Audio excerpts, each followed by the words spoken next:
আমরা যখন চাকরি প্রস্তুতি নিই সেখানে যে প্রিলিমিনারি টাইপের যে এক্সামগুলো হয় সেখানে কোচিং সেন্টার কেন আমি প্রয়োজন মনে করি না, আজকের এই ভিডিওতে আপনাকে সেই বিষয়ে ডিটেলস বলবো। আশা করছি ভিডিওটি শেষ পর্যন্ত দেখবেন এবং এখান থেকে আপনি জানতে পারবেন যে কেন আপনার কোচিং সেন্টারে কোচিং করা উচিত না।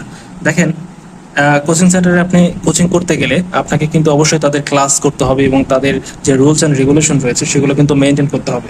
এখন যদি আমি প্রথমে ক্লাসের কথা বলি, দেখেন তাদের প্রত্যেকটা সপ্তাহে অনেকগুলো করে ক্লাস থাকে, কারণ তাদের নিজস্ব একটা সিলেবাস রয়েছে। তারা সেই রুটিন অনুযায়ী সেই সিলেবাস তারা মেনটেন করার ক্ষেত্রে তারা কিন্তু সপ্তাহে অনেকগুলো করে ক্লাস দিয়ে থাকে এবং এটা দিনে হয়তো বা আপনার 2 থেকে 3টা, অনেক ক্ষেত্রে 4টাও ক্লাস তাদের থাকে।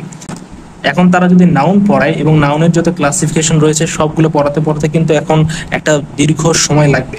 এখন দেখেন, আপনি যদি এই যে দীর্ঘ সময় তাদের ক্লাস করতে করতে আপনি সপ্তাহে প্রায় 20 থেকে 24 ঘন্টা তাদের ক্লাস করেন, দিনে যদি আপনি মনে হয় যে এখান থেকে 5 থেকে 6 ঘন্টা যদি আপনি ক্লাস করেন, তাহলে আপনার যে সেলফ স্টাডি, এই সেলফ স্টাডি করার আপনি সময় এখন পাবেন কোথায়? এখন এই জিনিসটা আপনি ভেবে দেখুন যে আসলে আপনার যে নিজস্ব পড়া, আপনি যে বিসিএস এর এক সেট বই অথবা অন্যান্য যে চাকরি পরীক্ষার এক সেট বই কিনেছেন, সেগুলো আপনি কখন সময় দেবেন? যদি তাদের লেকচার আপনি শোনেন এবং সেটা আপনি নোট করেন, ধরুন আপনি তাদের একটা সমাজ বা আপনি বিভক্তির একটা আপনি নোট করছেন বা তাদের পড়া অনুযায়ী আপনি পড়ার চেষ্টা করছেন, দেখেন এখানে কিন্তু আপনার নোট করতে যে সময়টা যাবে, আপনি কি একবার খেয়াল করে দেখেছেন যে বইগুলো আপনি পড়েন বা বাজার থেকে কিনে নিয়ে আসেন, তারা কতটা অ্যানালাইসিস করে, কতটা প্রশ্ন আপনার ছাত্রের জন্য দরকার, কতটা পড়া ছাত্রের জন্য দরকার, সেই জিনিসটা রেখে তারা কিন্তু আপনার সেই বইগুলো তৈরি করে। তো এখন সেই বইগুলো দেখেও কিন্তু সেই টিচাররা যারা এই যে আপনার কোচিং সেন্টারগুলোতে ক্লাস নেয়, তারা কিন্তু সেই বইগুলো দেখেই তারা কিন্তু পড়ান অথবা নিজস্বভাবে তারা একটা নোট তৈরি করে সেটা ছাত্রদের প্রোভাইড করেন। এখন দেখেন, আপনি ততক্ষণ পর্যন্ত ভালো লেভেলে যেতে পারবেন না যতক্ষণ পর্যন্ত আপনি সেলফ স্টাডি করবেন। এখন এই সেলফ স্টাডি করার জন্য আপনাকে, যদি আপনি সিরিয়াস ক্যান্ডিডেট হয়ে থাকেন, তাহলে অবশ্যই আপনাকে 10 থেকে 12 ঘন্টা সময় আপনাকে রেগুলার দিতে হবে। এখন দেখেন, আপনি যদি কোচিং সেন্টারগুলোতে কোচিং করতে যান, এখানে আপনার সময় দিতে হবে 6 থেকে 7 ঘন্টা অথবা 4 থেকে 5 ঘন্টা ডেইলি তাদের ক্লাসগুলো রয়েছে, সেই ক্লাসগুলো আপনাকে করতে হবে। তো এখন যদি আপনি সেই জায়গাতে সময় দেন, সেখানে সময় দিতেই তো আপনি টায়ার্ড হয়ে যাবেন, আপনি ক্লান্ত হয়ে যাবেন, আপনি তাদের ক্লাস করতে করতে আপনার সময় চলে যাবে।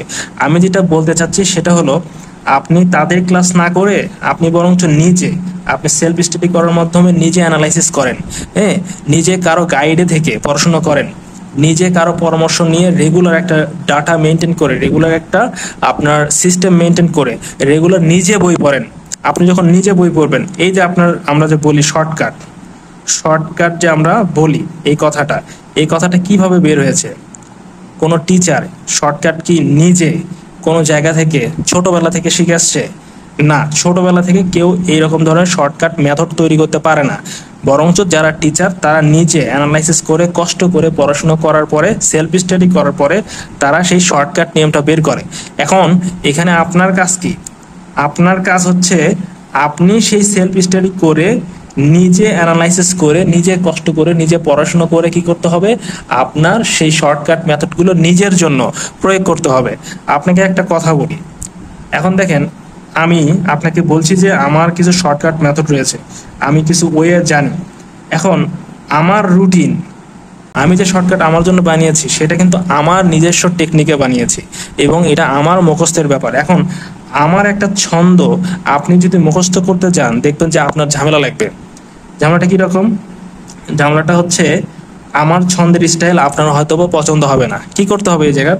এই যাতে আপনাকে সেলফ স্টাডি করে নিজে ছন্দ বানাতে হবে এবং সেই ছন্দ আপনার নিজে পরীক্ষার হলের যে আপনি প্রিপারেশন, সেইটা কিন্তু আপনি পড়তে যখন যাবেন, পরীক্ষার হলে যখন বসতে যাবেন, তখন কিন্তু আপনার নিজের যে ছন্দ আপনি বানালেন, আপনি নিজের শর্টকাট মেথড তৈরি করলেন, এইটা কিন্তু আপনার পরীক্ষার হলে আপনার জন্য হেল্প করবে, যেটা আপনি নিজে বানিয়েছেন।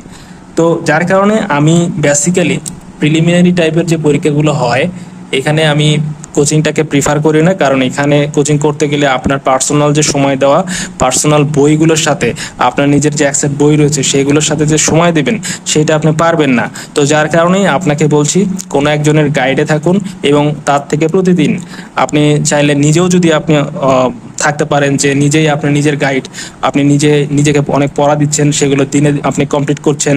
তো এইরকম যদি আপনার নিজের মধ্যে কনফিডেন্স থাকে, তো এই কনফিডেন্সটা অবশ্যই ভালো, সেটাকে আমি অবশ্যই পজিটিভ মনে করি। যে আপনি যদি নিজেই মনে করেন যে আপনার গাইড আপনি নিজেই, তাহলে অবশ্যই আপনি সেটা ফলো করতে পারেন, নিজে কন্টিনিউ করুন। পড়াশোনাগুলো কীভাবে পড়তে হয় এই মেথডগুলো ইউটিউবে অনেক রয়েছে, তো আপনি সেই মেথডগুলো ফলো করুন।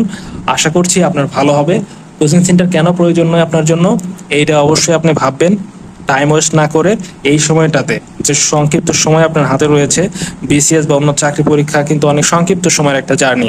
তো ওইখানে আপনি যদি টাইম ম্যানেজ করতে না পারেন, আপনি যদি ওয়েল অ্যান্ড অর্গানাইজড ভাবে নিজেকে চিন্তা ভাবনার মধ্যে না ফেলতে পারেন, আপনার শুধু টাইম ওয়েস্ট হবে, এখানে আপনি ভালো ফল পাবেন না, নিজে জাস্ট একটা ব্যর্থতার মধ্যে আপনি পড়ে যাবেন। তো সবাই ভালো থাকবেন। আর একটা কথা, আমি ব্যাচ করতে যাচ্ছি, যেটা হচ্ছে সেলফ স্টাডি ব্যাচ, যেখানে চাইলে আপনি ভর্তি হতে পারেন। হোয়াটসঅ্যাপ নাম্বার আমি গ্রুপে দিয়েছি, আপনার চাইলে সেখান থেকে নিতে পারেন। আসসালামু আলাইকুম।